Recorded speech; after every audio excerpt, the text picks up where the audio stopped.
¿Se han puesto a pensar ustedes en algún momento que normalmente ningún pecado viene solo? Los pecados todos vienen como en una especie de cadena, de tal manera que, por lo general, un pecado termina desencadenando otro. Por eso es que muchas veces nosotros que empezamos con cosas que aparentemente son sin importancia, llega el momento en que uno descubre que eso que empezó siendo muy pequeño terminó convirtiéndose en una situación desastrosa. Y uno termina diciendo, miren, es que yo nunca pensé que esto iba a terminar así. A veces uno empieza con conversaciones chistosas, de conversaciones chistosas pasa a conversaciones maliciosas, de conversaciones maliciosas pasa a fotografías, de fotografía pasa a videos, de videos pasa a encuentro. Y usted cuando viene a ver está todo enredado y dice, pero ¿y esto por qué terminó así? Es que el pecado suele ser como una bola de nieve que siempre cada vez va devorando y devorando y devorando, porque el pecado necesita alimentarse. Porque la intención del maligno frente al pecado es que termine destruyéndonos a nosotros. Las rabias que nosotros cogemos no suelen venir solas. La rabia lo desencadena a uno a hacer otra cosa. Por eso los hijos que empiezan mintiendo en cosas sin importancia, terminan mintiendo en cosas importantes, porque si uno miente en las cosas pequeñas, pues está claro que uno miente en las cosas grandes, en las cosas importantes. Hoy, entre ayer y hoy, la primera lectura, que está tomada del libro de los Reyes, nos presenta a nosotros una situación de pecado desencadenante. Dicen que el rey Ahab se había enamorado de una parcela que tenía un campesino, un hombre llamado Nabot. El rey se enamoró de una finquita de un campesino. Fue y le dijo al campesino que se la vendiera. Y él le dijo que no, que eso era lo único que tenía. Y va el rey y se encierra como pelado caprichoso, porque fue la típica actitud de una persona caprichosa que cuando no cumplen sus gustos, se encierra y hace berrinche. Fue y se encerró en el cuarto, en su habitación todo triste, y va la esposa, que era nada más y nada menos que Jezabel, una mujer que narra la Sagrada Escritura, era perversísima, muy perversa, pagana. Y va y le dice, ¿cómo siendo tú rey te vas a dejar montar de un campesino de eso? Usted pues no tiene autoridad. Haga valer su autoridad. Y juntos planean en quitarle la vida a Nabot para quedarse con su finquita. Y lo logran. Nabot muere. Y ahí le dice Jezabel, la finca es tuya. Y va Ahab a coger la finca robada. Porque fue un hurto lo que hizo. Miren cómo empezó todo.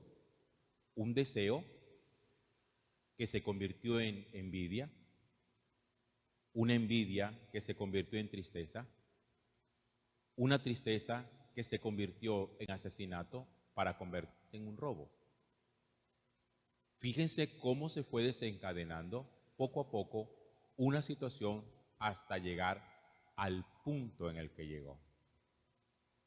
¿Recuerdan ustedes cuando yo les platicaba un poco esos días en que leíamos los textos del rey David, cuando se acuesta con la mujer de Urías, la ve un día bañándose en la terraza desnuda, la desea en su corazón? Miren cómo empezó fisgoneando. Después de estar fisgoneando, la desea en su corazón. Después de desearla en el corazón, se acuesta con ella. Después de acostarse con ella, la embaraza. Después de embarazarla, planea meterle el hijo al marido. Como no lo logra, manda a matar al marido. Miren cómo siempre, y quiero que eso lo tengan en cuenta, un pecado desencadena en otro.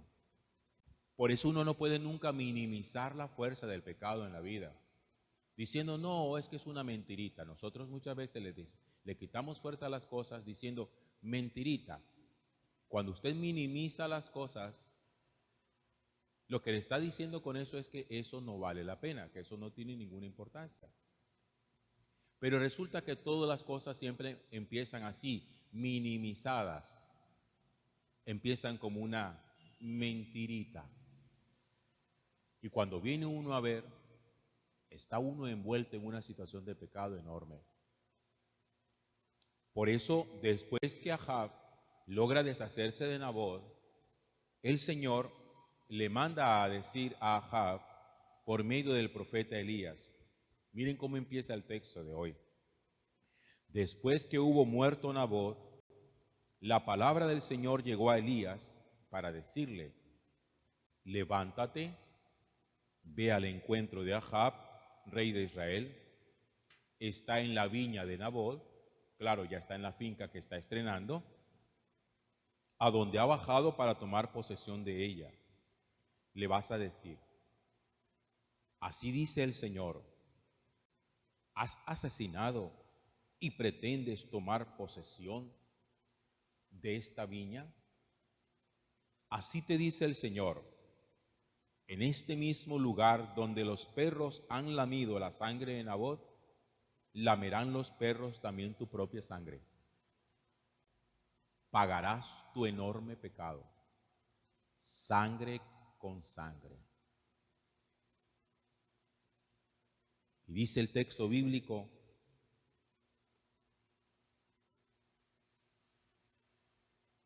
Ahab se dirigió a Elías diciéndole: me encontraste, enemigo mío. Y miren cómo lo llama.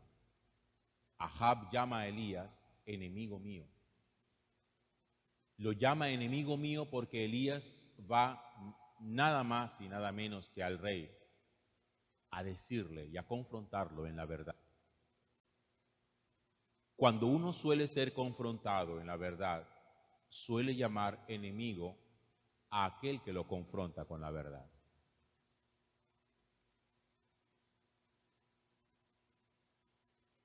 Y Ahab necesita empezar a hacer un proceso como de reparación, de restauración, de vuelta a Dios, de conversión. Porque afortunadamente Elías lo hizo a él caer en cuenta de la gravedad del pecado que había cometido. Por eso uno tiene que ser extremadamente delicado para no dar cabida en su corazón a que empiezan siendo muy pequeñas, pero que uno no sabe cómo van a terminar. Hay conversaciones que uno no debe empezar nunca, porque no sabe uno cómo van a terminar. Hay chateos de WhatsApp, hay envío de fotografías que uno no sabe cómo va a terminar. El pecado es devorador. El pecado busca alimentarse permanentemente. Porque el pecado es como una serpiente que se devora a sí misma por la cola. Ese es el poder que el espíritu del mal tiene, que nunca el pecado lo sacia uno, nunca, hasta que ya ve uno que está en una situación mortal.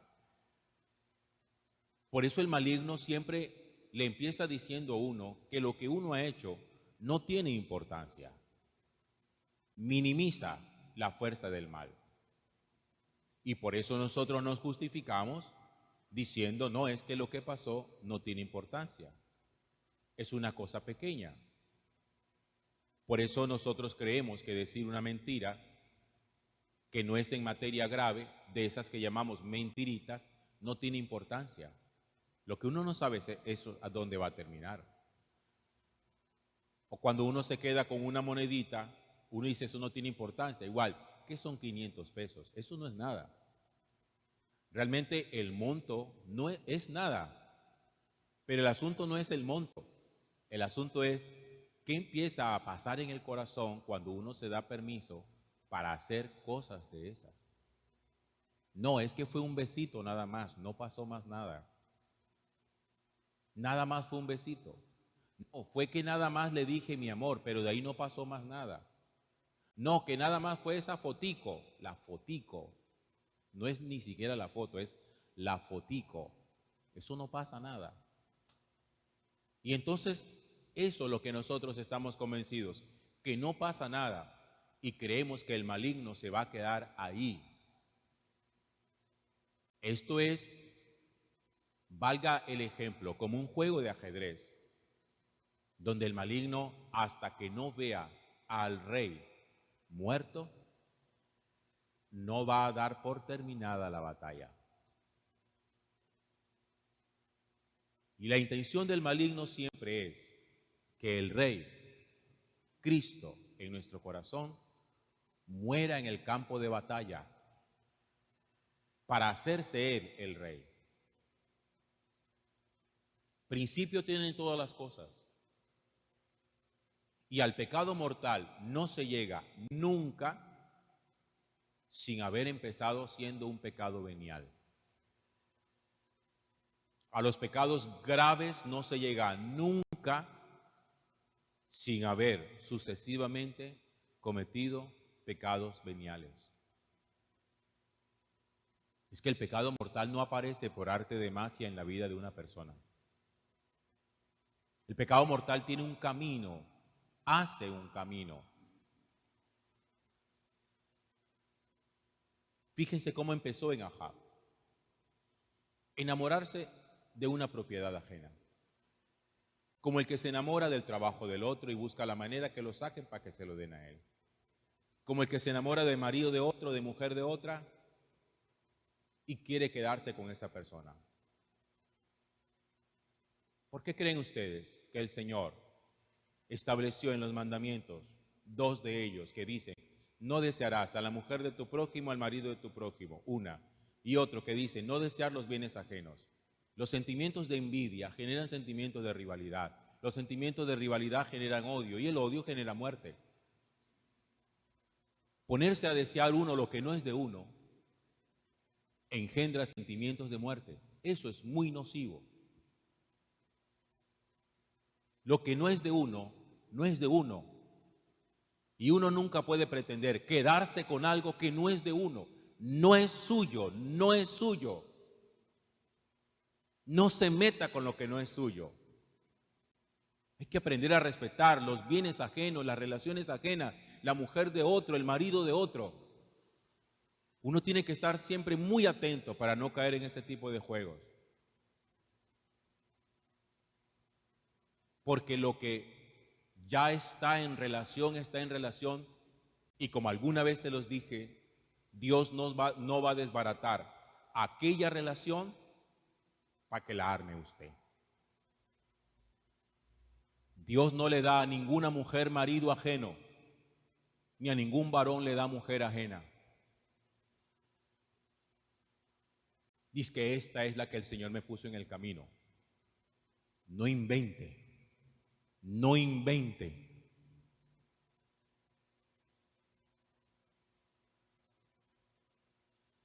El principio de la justicia es el respeto a las relaciones y a los bienes de los demás. Si no, termina uno como Nabot.